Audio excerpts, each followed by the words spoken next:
bonjour.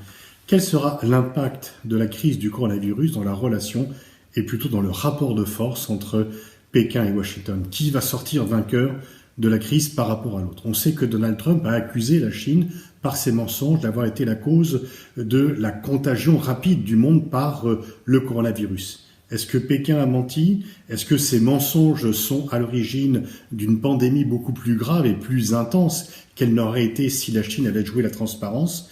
Ce n'est ni à Donald Trump ni aux géopolitologues de répondre à cette question. On n'a pas les éléments, ce sont que les réponses a priori, mais ce dont je suis persuadé et ce que les médecins, les infectiologues que j'ai pu rencontrer, les spécialistes du virus que j'ai pu rencontrer me disent, c'est que l'on le saura et ça sera à eux de savoir si les mensonges de la Chine ont été à l'origine d'une pandémie plus grave ou si la Chine a été dans une stratégie de déni comme tous les autres pays. Mais une fois encore, ça sera aux spécialistes médicaux de répondre. Mais si il est vrai que les manquements de la Chine en termes de transparence sont à l'origine d'une pandémie bien plus grave qu'elle n'aurait été sinon, la Chine en paiera le prix en termes de communication. Deuxième question souvent posée, est-ce que l'aide que la Chine apporte au reste du monde est désintéressée? Non, mais aucune aide n'est désintéressée.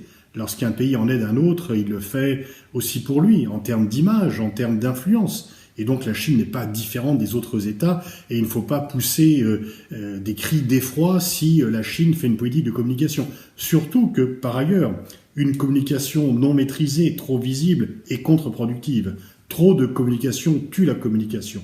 Mais que la Chine veuille élargir son influence en aidant les autres pays, c'est ce qu'ont fait tous les pays auparavant, c'est ce que font tous les pays parce que elle applique finalement le vieux principe anglais sur lequel un pays n'a pas d'alliés ou de rivaux permanents, il n'a que des intérêts permanents. Donc non, l'aide de la Chine n'est pas désintéressée, mais l'aide des autres pays ne l'est pas non plus. Il y a toujours effectivement une volonté d'élargir son influence lorsqu'on aide d'autres pays.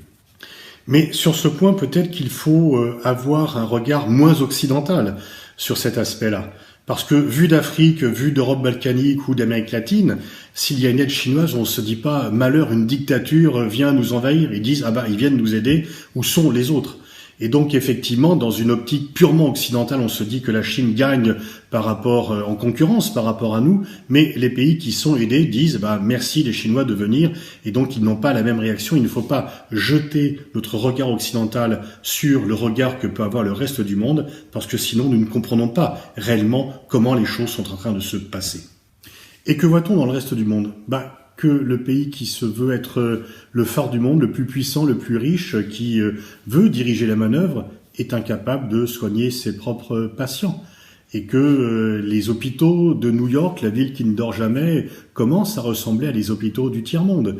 Que en Californie, le pays de la Silicon Valley, d'Hollywood, les choses vont très mal également, et donc l'image internationale des États-Unis, du fait des manquements du service de santé et de ce qui devrait être le meilleur au monde par rapport aux richesses américaines, va prendre un coup d'image terrible. Et puis en même temps, et de surcroît, les États-Unis ne sont pas là pour aider les autres pays.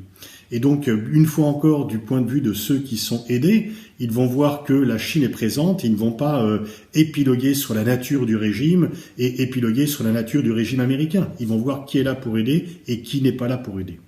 Est-ce que du coup la Chine va dépasser les États-Unis? Est-ce que ce fameux piège de Thucydide, l'affrontement direct entre la puissance montante et la puissance déclinante va avoir lieu? Non, la Chine ne va pas dépasser prochainement les États-Unis parce que les États-Unis restent la première puissance économique mondiale, qu'ils ont encore une large avance et que par ailleurs, la Chine est prisonnière du marché américain.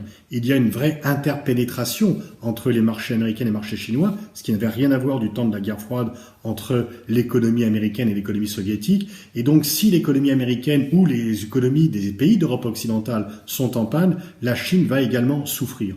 Donc, au final, dans cette crise, eh bien, la Chine va certainement continuer, voire accélérer son rattrapage des États-Unis.